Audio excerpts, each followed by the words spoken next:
ಇವರಿಗೆ 95ರ ಹರೆಯ. ಅಡ್ಡೂರಿನ ಫಲ್ಗುಣಿ ನದಿಯಲ್ಲಿ ಅಂಬಿಗನ ಕಾಯಕ. ತಾನು 7 ವರ್ಷದ ಬಾಲಕನಾಗಿದ್ದಾಗಿನಿಂದ ದೋಣಿಗೆ ಹುಟ್ಟು ಹಾಕಲು ಆರಂಭಿಸಿದ ಅಬ್ದುಲ್ ಕರೀಂ ಅವರು 95ರ ಇಳಿವಯಸ್ಸಿನಲ್ಲಿಯೂ ಹರಿಯುವ ನದಿಯಲ್ಲಿ ದೋಣಿ ಚಲಾಯಿಸುವ ಕಾಯಕ ಮಾಡ್ತಾ ಇದ್ದಾರೆ. ಇವರ ಈ ಕಾಯಕದಿಂದ ಯುವ ಪೀಳಿಗೆಗೆ ಮಾದರಿಯಾಗಿದೆ. ಅಡ್ಡೂರಿನ ಅಬ್ದುಲ್ ಕರೀಂ ಅವರ ಈ ಒಂದು ಕಾಯಕದ ಬಗ್ಗೆ ವಿಶೇಷ ವರದಿ ಇಲ್ಲಿದೆ ನೋಡಿ.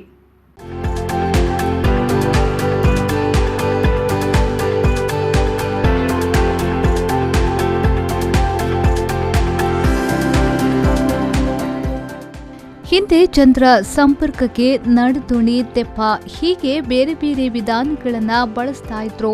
ಅಂತೆಯೇ ಅಡ್ಡೂರಿನ ಮೊಯ್ದೀನ್ ಕಾಕಾ ಅವರ 2ನೇ ಪುತ್ರ ಅಬ್ದುಲ್ ಕರೀಂ ತಮ್ಮ 7 ವರ್ಷದ ಕಿರಿಯ ವಯಸ್ಸಿನಲ್ಲಿ ಹೊಟ್ಟೆಪಾಡಿಗಾಗಿ ನಾವಿಕ ವೃತ್ತಿಯ ಮೂಲಕ ತಮ್ಮ ಜೀವನ ನಡೆಸ್ತಾ ಇದ್ರು.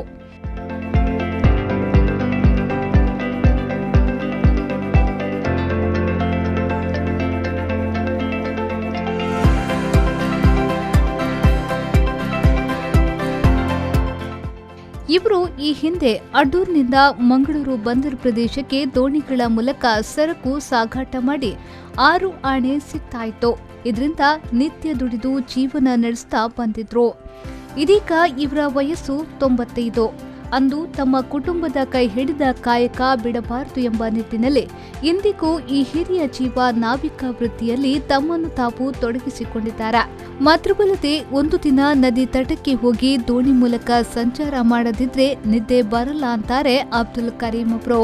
ಹೌದು, ದುಂಬು ಮುಲ್ತು ನಮ್ಮ ಊರದ ಸಾಮಾನು ಕಣಕ್ಕೆ ಅರಿಯ ಎಂಚಿನ ಪೋಪುನ ಕುಡ್ಲಾಗ್ಬೋದು ಖಾಲಿ ಮಲ್ತಿದ್ವಿ. ಅಲ್ತ ಸಾಮಾನು ಇದೇ ಎಂಕಿಲೆ ಅಂಗಡಿಗೆ ಆಹಾರ ಎಂಚಿನ ಓಡಿಸ್ತಿದ್ದಲ್ಲ. ಓಡ ಕಾರ್ಖಾನೆಗೆ ಬೋಂಡ ಓಡು ಅವು ಓಡಿಸ್ತಿದ್ದ ಐನಿಗೊಂದು ಬತ್ತೊಂದು ಇರ್ತಿಂಡು. ಅವು ಇರ್ತಿದ್ದು ಮೂಡ್ರಪಟ್ಟಣ ಮುಟ್ಟಲ ಕೊಂದು ಹೋಗೊಂದು ಇರ್ತಿಂಡು. ಉಪ್ಪ ಅವ್ವ ಇಂದುವ ಹೂಲ ಹೂಯಿದ್ದನ್ನೆಲ್ಲ ಸಾಮಾನು ಓಡೋಡೆ ಬತ್ತೊಂದು ಇರ್ತೀನಿ ಕುಡ್ಲಾಡಿ. ಅವಾಗ ಸಾಧಿಜ್ಜಿ ಓಡೋಡೆ ಸಾಧ್ಯ 5 ಬೊಕ್ಕ ಮಾತ್ರ ಸಂಕ ಅವು ಇನ್ನು ಮಾತ್ರ ಐನಿ ಗುರುಪುರ ಸಂಕ ಮಾತ್ರ ಇತ್ತೀನಿ.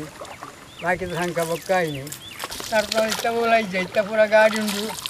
ಇತ್ತ ಕೈತಾಳೆ ಓಲ ಕೈತಾಡು ಎಂಜಿನ ಹೋಗ್ಕೊಂಡು ಕೈತಾಡು ಅಂದ್ರೆ ಕೈತಾಳು ಎನ್ನ ಕಸ ಪುಣಿ ಬಿಡ್ತಿದ್ವಿ. ಎಂಕ ಓಡದವ ಅಲ್ಪ ಆಯ್ತಿಲ್ಲ ಪಂಡ ಆಯ್ತು 10 ರೂಪಾಯಿ ಬೆಂದಿದ್ದು ಎಣ್ಣ ಬಂದಿದ್ದು ಅವೇ ನೆಂಪುಂಡು. ಎಂಕ ಎಣ್ಣ 10 ರೂಪಾಯಿ ಬೆಂದಿದ್ದು ಎಣ್ಣ ಆಹಾರ ಆಯ್ತು ಹಿಂಜಿದ್ದು. ಇನ್ನು ಈ ಹಿಂದೆ ವೃತ್ತಿಗಾಗಿ ದೋಣಿ ಮೂಲಕ ತಮ್ಮ ಕಿರಿಯ ವಯಸ್ಸಿನಲ್ಲಿ ಸರಕು ಸಾಗಾಟ ಮಾಡಿದ್ರೆ ಮುಂದೆ ತಮ್ಮ ಊರು ಅಡ್ಡೂರು ಹೊಳೆ ಬದಿಯಿಂದ ಫಲ್ಗುಣಿ ನದಿ ಮೂಲಕ ಪಕ್ಕದ ಊರಾದ ಉದ್ದಬಿಟ್ಟಿಗೆ ಜನ ಪ್ರಯಾಣಕ್ಕೆ ದೋಣಿ ಚಲಾವಣೆ ಮಾಡ್ತಾ ಬಂದಿದ್ರು.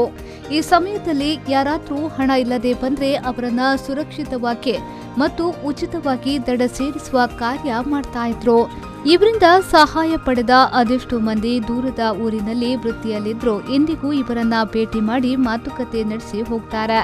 ಇನ್ನು ನಿತ್ಯ ಮುಂಜಾನೆ 7 ಗಂಟೆಗೆ ಕರೀಂ ಅವರು ನದಿ ತಟಕ್ಕೆ ಬಂದು ದೋಣಿಯನ್ನ ಸ್ವಚ್ಛಗೊಳಿಸಿ ಸಂಜೆಯವರೆಗೆ ಜನರು ಬಂದ್ರೆ ದೋಣಿ ಸೇವೆ ಕೊಡ್ತಾರೆ ನಮ್ಮ ಅಬ್ದುಲ್ ಕರೀಂ ಕಾಕಾ ಅವರು.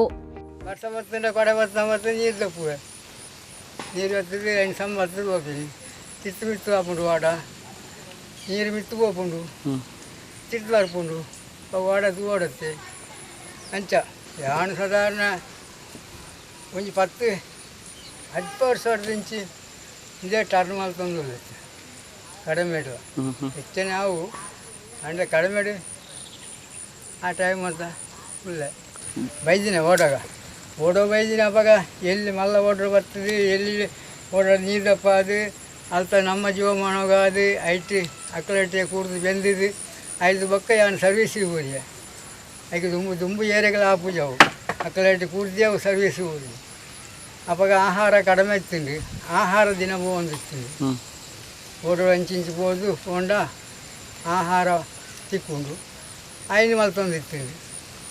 ಅಡೆ ಮುಟ್ಟಲ್ಲ ಇಂಟು ಮಲ್ತಿದ್ದ ಅವಾಗ ಆ ಜಾನದ ಕಾಸು ಒಂದು ಪಗಾರಿ ಕುಡ್ಲಾಗ್ಬೋದು ಬರ್ತಂಡ ಆ ಜಾನದ ಕಾಸು ಅವಾಗ ರೂಪಾಯಿಗೆ ಎತ್ತು 16 ಜಾನ ಅವಾಗ ಇಂಥ ಕಾಸು ಲೆಕ್ಕ 20 ರೂಪಾಯಿ ಅಷ್ಟು ಆನೆ 1 ರೂಪಾಯಿ 16 ಜಾನ.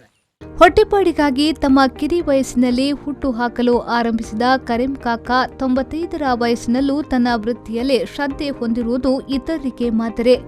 ಇಳಿ ವಯಸ್ಸಿನ ಜೀವನೂ ಸಹ ಕಾಯಕ ಪ್ರೀತಿಯ ಮೂಲಕ ಕರೀಂ ಕಾಕಾ ಇಂದಿನ ಯುವ ಸಮುದಾಯಕ್ಕೆ ಮಾದರಿಯಾಗಿದ್ದಾರೆ.